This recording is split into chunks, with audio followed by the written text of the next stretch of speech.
You're about to understand why so many people died at this theme park. The story of Action Park is a true crime story. It was like, oh man, you can kill yourself on this.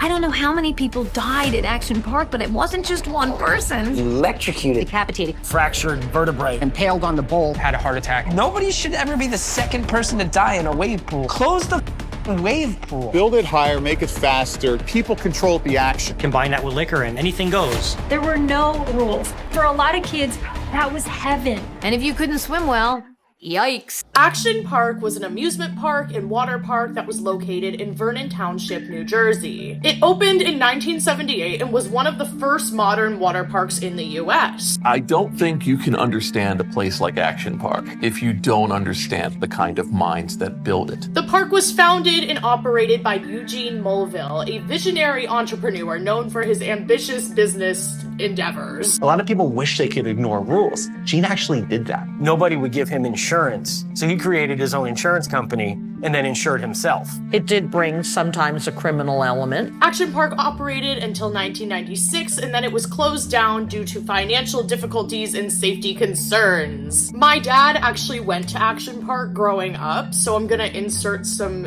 of his experiences throughout the video. The park faced a lot of safety concerns and controversies throughout the years. It gained a reputation of being the most dangerous amusement park in the country, often being called Class Action Park. And there's actually a documentary about it under the same name. The rides were poorly designed, there weren't real ride engineers designing the rides, and poorly maintained, and the staff was just teenagers. Like, it really, I don't know how it legally operated. I guess it didn't. Eugene was like a very rich man who was like, I want to open an amusement park. And so he bought a ski resort and he turned it into an amusement park. Also, just a quick warning, we're gonna be talking about death, injury, recklessness. You know, it might be kind of triggering to some people. So just click off if this doesn't sound like it's for you so far, because I'm gonna give you the details. Just go to Action Park, there's no other park like it. When it's hot out, this is a great place to spend the day with your family. There are lots of big things for little kids to do. I love Action Park because it's so beautiful. It's like coming to Broadway. It's wonderful. Race like a pro. It's great. These are the most amazing rides in the world. I love it here. There's nothing in the world like Action Park. These are the Alpine Slides, also known as the Skin Ripper. Oh, the Alpine Slide is infamous. It was awful. It was a concrete fiberglass track where visitors drove small wheeled carts down a hillside. The carts had a brake and an accelerator stick, but usually these were broken. The track had turns and bumps, and accidents were frequent. People would often lose control and collide into the barriers. And this would result in scrapes, bruises, skin burns, and often broken bones. And having wounds from this ride was kind of like a rite of passage for the kids that went here.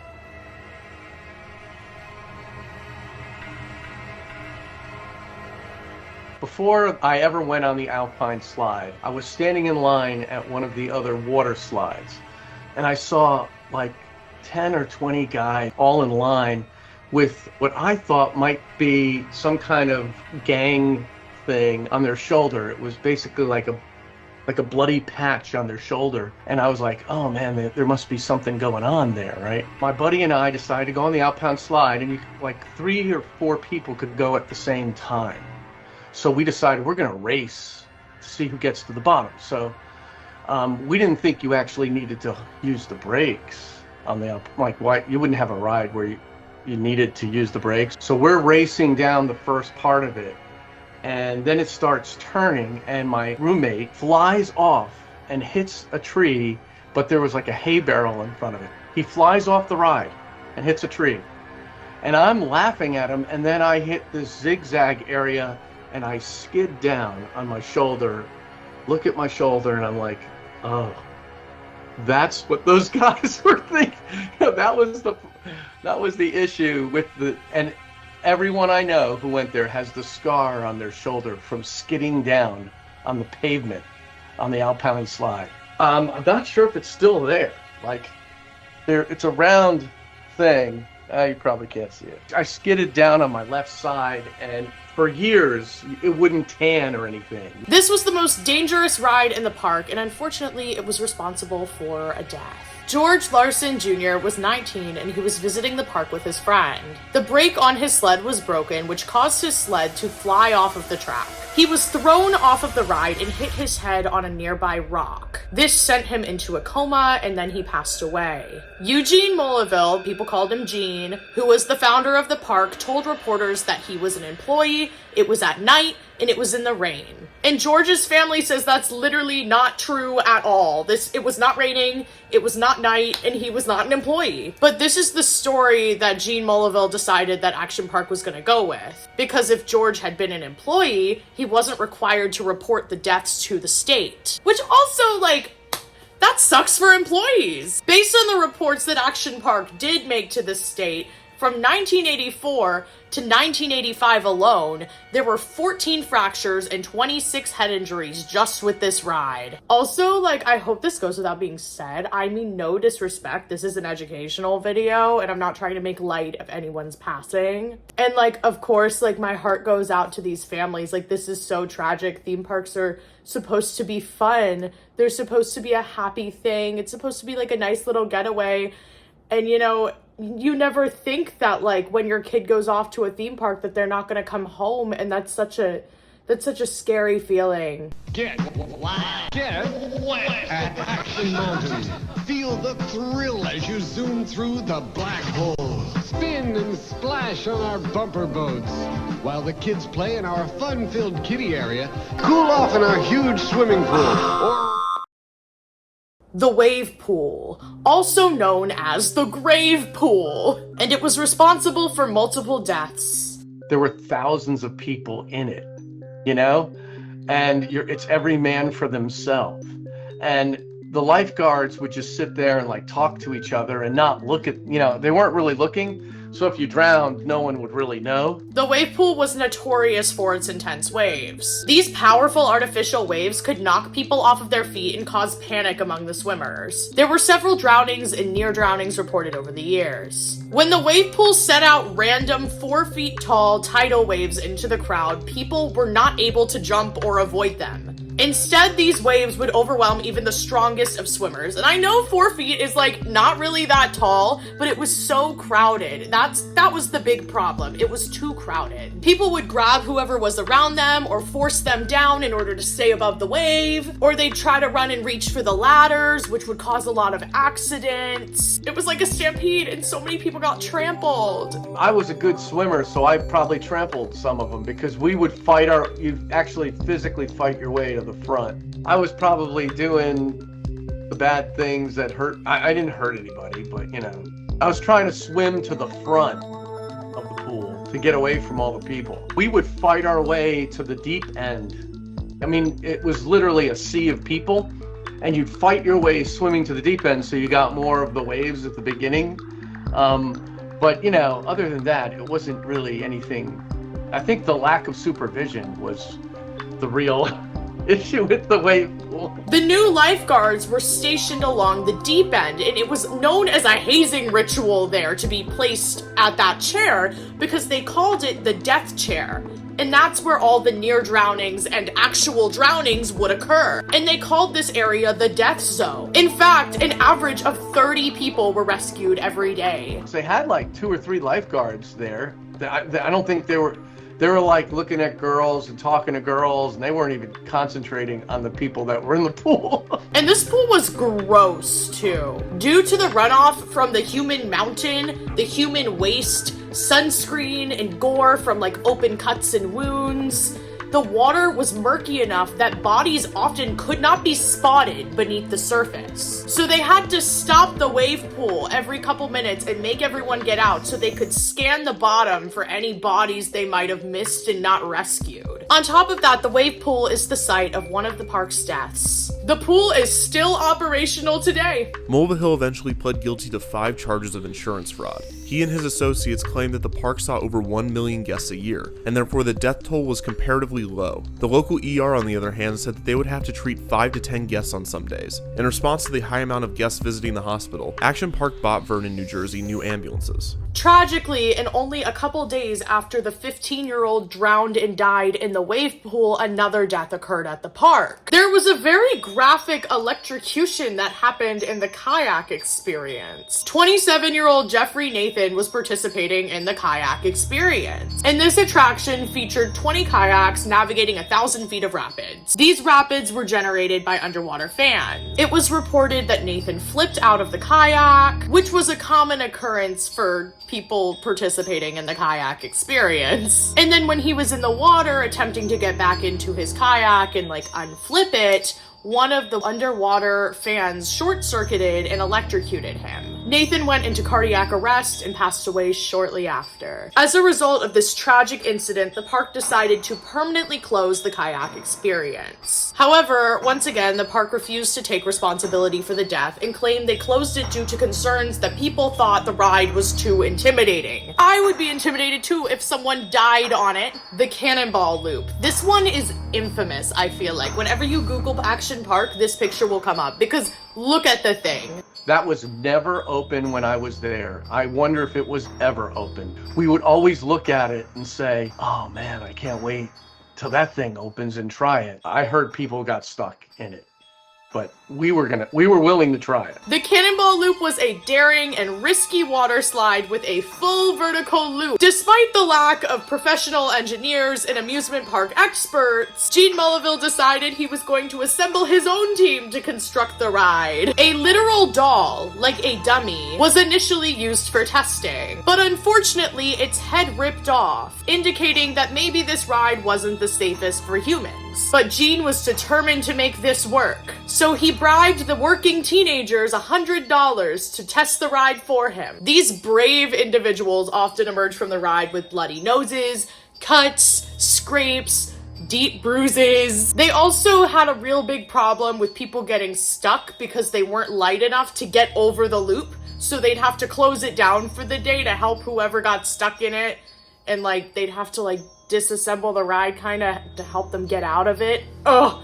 Like, can you imagine getting stuck in that? It became notorious for how intense it was. It was another, like, rite of passage for the park. And initially, there was no padding on the ride, so people would come out with, like, bloody mouths. And sometimes there was actually teeth, like, left in the ride. Like, someone's tooth would fall out and it would stay at the bottom of the loop. And so when you would go down, you'd get cut on someone's tooth. Exiting the slide left people bruised, bloody-nosed, disoriented, and unable to stand. The landing area was a short, shallow pond to hopefully catch them. Regulators quickly took action due to the amount of safety concerns and reports they were getting about the ride. Like, so many people were getting injured on this one. As a result, the Cannonball Loop was permanently shut down after only being open for a month. It did its damage. It's awesome!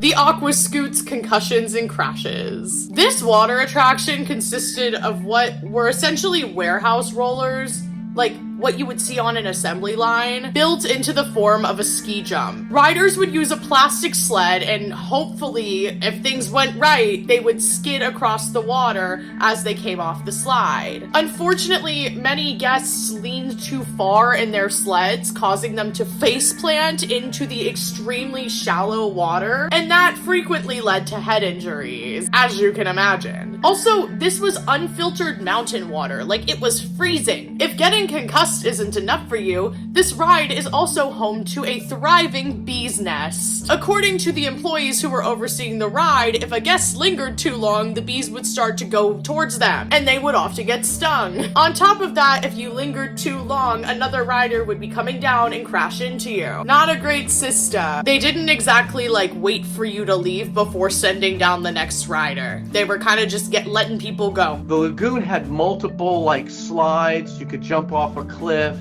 and there was millions of people in this thing. So no one's saying, you know, like when you're in a pool, they say, well, you have to slide one at a time. No, people were sliding 10 at a time. That my buddy who was with me, 2 people crashed into him, broke his collarbone 3 minutes into being in the park, and that was the end of the day. You could jump off a cliff, and there are people like right under you, and they just have to like, hey, you know, get out of the way. And some people I think, tried to jump on other people. There were little caves. It was really cool. It was a cool spot, but it was dangerous. Whoa! Fun!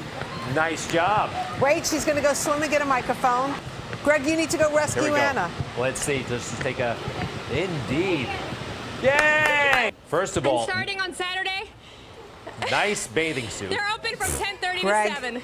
Stay What's appropriate. Never mind. Anna, you look great, and you handled that beautifully. I'm just trying to keep Greg in check. Why are you so out of breath? Thank you. What's that? Nothing. Bye, guys. I'm gonna go put some clothes on. Hold on a second. right. No, not so fast, Anna. Let's see. Anna. Let's see. This is in New Jersey, right? Be nice. Well, I just want to talk to her a little while. Stop milking this shot. I'm just wondering, Anna, how long did it take you, let's see, to drive? To get undressed? To drive. Yeah, well, we saw that. How long is the trip? Oh, wait a second. Wait. I think that's smart. Anna, go dry off. We'll see you in a little bit. What is wrong with you? Just relax. Okay, thanks, guys. Thank you, Anna. Okay, I guess we're done. Don't be so frowning at the Tarzan swing. The Tarzan swing was an attraction where guests would swing on a rope and drop into a pool. Pretty self-explanatory. Probably exactly what you're imagining it to be. It was proved to be hazardous because people were misjudging the height and the trajectory. Many participants suffered from broken bones and concussions and collided with rocks and the pool's edges and other swimmers. A park goer actually passed away doing the Tarzan swing. Remember, I told you this was like mountain water. He swang on the swing and he dropped into the water and he had a heart attack from how cold the water was. Like, that's how cold it was. So every guy would go on the Tarzan swing and try to do a flip or something, right? And we went in the summer, so it's like really hot and you're sweating and you're waiting in line for the Tarzan swing. So I did like the flip, and first of all, you hit like what felt like 30-degree water. It was the coldest water. You hit the water but you know, we were young, so we didn't care.